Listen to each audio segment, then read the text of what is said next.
매년 8월 1일은 세계 폐암의 날인데요. 국내 주요 5대 암 중 하나인 폐암은 사망률 1위일 정도로 치명적인 암으로 알고 있지만 최근 면역 항암제 병용요법으로 국내 폐암 환자들의 예후가 좋아진 사례가 있는 만큼 사망률 1위라는 오명을 벗을 날이 올 수도 있을 것 같습니다.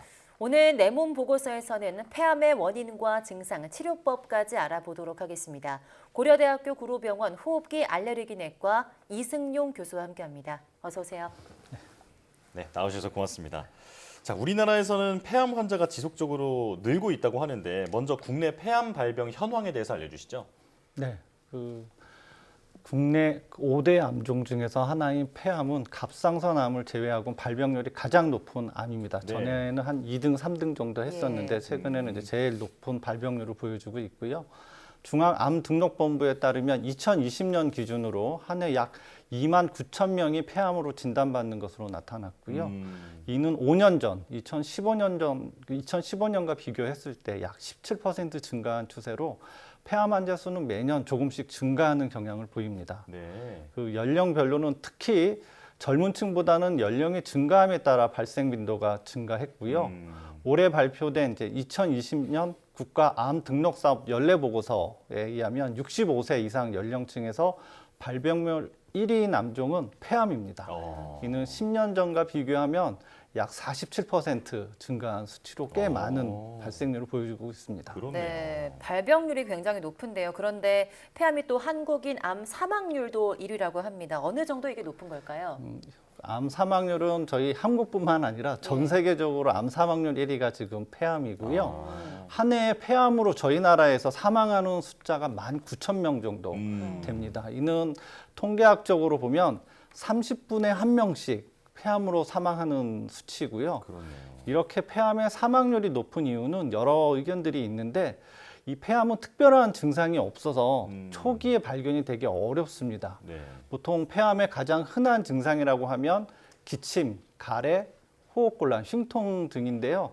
또 뭐 목소리가 쉬거나 음식물을 삼키기 어려운 증상들을 나타나는데 대부분 그런 증상들은 되게 자각 증상이 없기 때문에 이미 어떠한 증상이 있을 때 저희가 진단을 하면 이미 벌써 한 3기, 4기로 진단된 경우가 많습니다. 네. 그리고 제가 좀 전에 말씀드린 대로 이제 고령 환자가 많다는 것도 이게 사망률이 높은 원인 중에 하나인데요.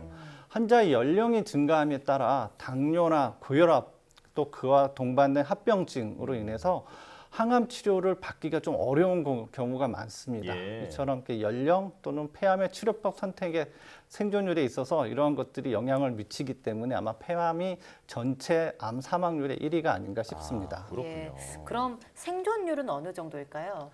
최근 5년간 발생한 암 환자의 5년 생존율은 그러니까 전체 암, 모든 암을 다 합쳤을 때 약 네. 71% 정도 예. 되는데요. 폐암은 다른 암종에 비해서 그 5년 생존율이 36%밖에 되지 않습니다. 네. 특히 암이 이미 진행된 3기나 4기, 특히 4기의 5년 생존율은 11%밖에 안 되는 상황이고요.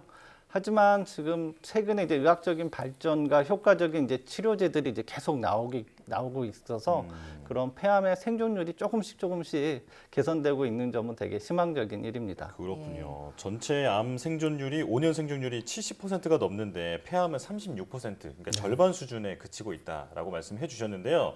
자, 그렇다면 이 폐암에 어떤 위험군이 있는지도 궁금합니다. 이게 여성이 더 위험한지 남성이 더 위험한지 설명해 주시죠. 네, 폐암 발생은 남성이 훨씬 많습니다. 그 이유는 폐암의 주된 원인이 흡연이기 때문인데요. 네. 네, 그 성별로 구별했을 때 남성이 많은데 한 해 약 2만 명 가까운 남성 폐암 환자들이 발생하는 것으로 되어 있거든요. 네. 아까 한 해 한 2만 9천 명 정도 발생을 하는데 그중에 2만 명이 남성이니까 거의 3분의 2는 남성에서 발생하는 것으로 되어 있고요. 예. 그리고 하나 또 특이한 점은 여성 폐암인데요. 여성 폐암은 지금 현재 유방암 갑상선에 한 4등 정도, 4위를 기록하고 있는데 최근에 비흡연 여성의 폐암 환자 수가 점차 증가하고 있습니다. 그렇군요. 네.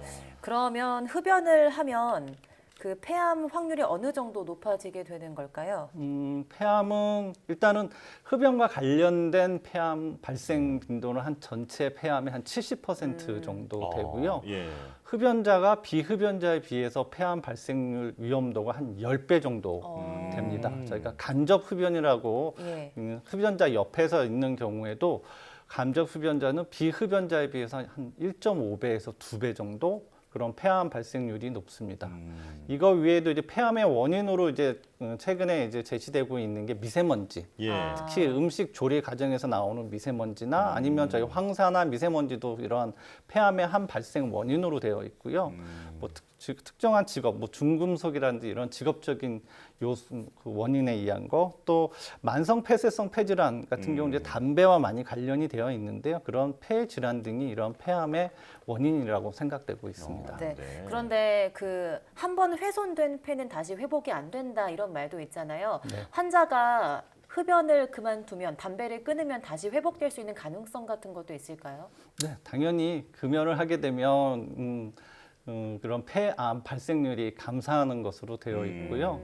그래서 심지어는 저희 환자들 중에는 암으로 진단받은 다음에도 네. 계속 담배를 피우시는 분들이 있는데 그래요? 그렇게 암이 진단된 후에라도 담배를 끊으면 폐암으로 인한 사망률이 반으로 감소를 합니다. 네. 그래서 이런 폐암으로 진단받은 환자분들에 있어서 흡연은 되게 중요한 원인이고 중간에 임상 경과에도 많은 영향을 미치기 때문에 금연을 하는 것이 되게 중요합니다. 예. 흡연이 폐암의 직접적인 원인이기 때문에 반드시 금연을 해야겠다라는 네. 생각이 듭니다.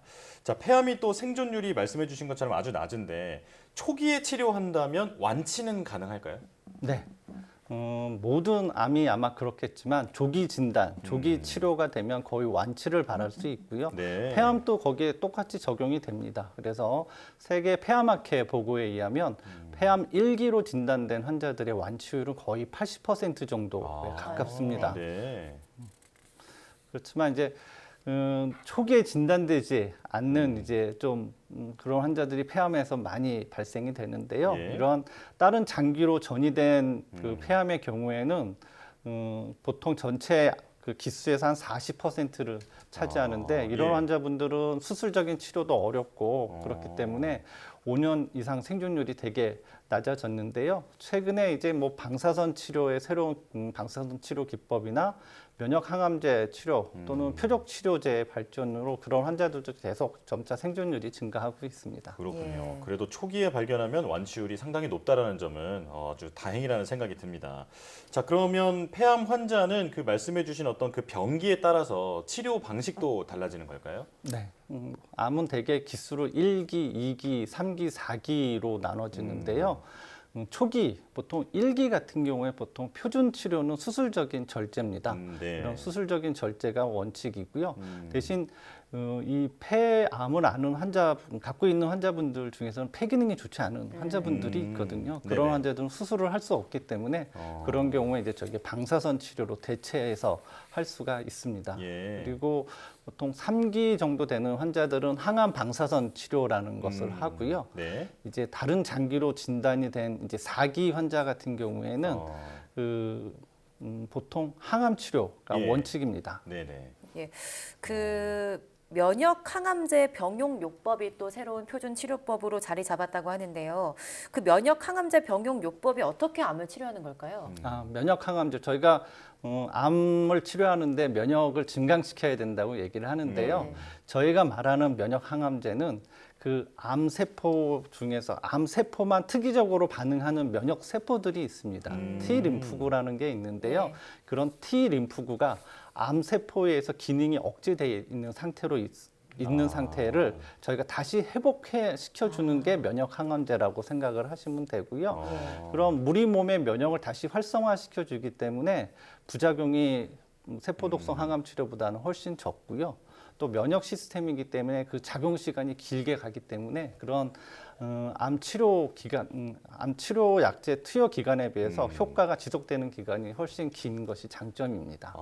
그렇군요. 이게 그 환자들도 좀 훨씬 더 삶의 질이 나아질 것 같은데 뭐 네. 어떤가요? 일단은 세포 독성 항암 치료 생각하면 저희가 구토하고 설사하고 식사 못하고 머리 빠지고 그런 부작용들을 생각하시는데요. 면역 치료제는 그런 거하고는 작용 기전이 다르기 때문에 적은 부작용으로 치료를 받을 수 있어서 어떤 환자분들은 본인이 직장 생활을 하면서까지 이런 항암 치료를 받을 수가 있습니다. 아, 네. 그렇군요. 자, 이제 폐암 환자들에게는 아주 희망적인 얘기라는 생각이 드는데요. 이제 말씀해 주신 것처럼 암은 조기에 발견하는 것이 아주 중요한데 혹시 이 나라에서 폐암 검진을 해주는 특정 어떤 검사군이 있을까요? 네. 저희 나라도 2019년도 7월부터 폐암 고위험군을 대상으로 지금 현재 저선량 흉부 CT로 국가 폐암 검진이 시행되고 있는데요. 네. 여기서 폐암 고위험군이라는 거는 만 54세에서 74세면서 30감년 이상의 흡연력을 가진 사람입니다. 30감년, 감년이라는 단어가 조금 어려운데요. 네. 이게 흡연력을 표시하는 단위입니다. 갑은 흡연력이 한 갑, 두 갑을 표시하는 거고 연은 연수를 표시하는 거거든요. 예, 예. 그래서 보통 30감년이라 그러면 하루에 한 갑씩 30년을 피우거나 아니면 뭐 두 갑씩 15년을 피우면 그게 30감년이 됩니다. 하여튼 흡연 기간이 길고 또는 그 하루에 흡연량이 많을수록 폐암 발생률이 높기 때문에 여기에 해당되시는 사람들은 해당 군은 반드시 정기적으로 국가 폐암 검진을 받아볼 것을 권고해 드립니다. 네. 그 폐암의 가장 큰 원인이 흡연인 만큼 금연도 굉장히 중요할 것 같고요. 고위험군이신 분들은 정기 검진도 꼭 받으셔야겠습니다. 고대 구로병원 호흡기내과 이승용 교수와 함께했습니다. 오늘 말씀 고맙습니다. 고맙습니다.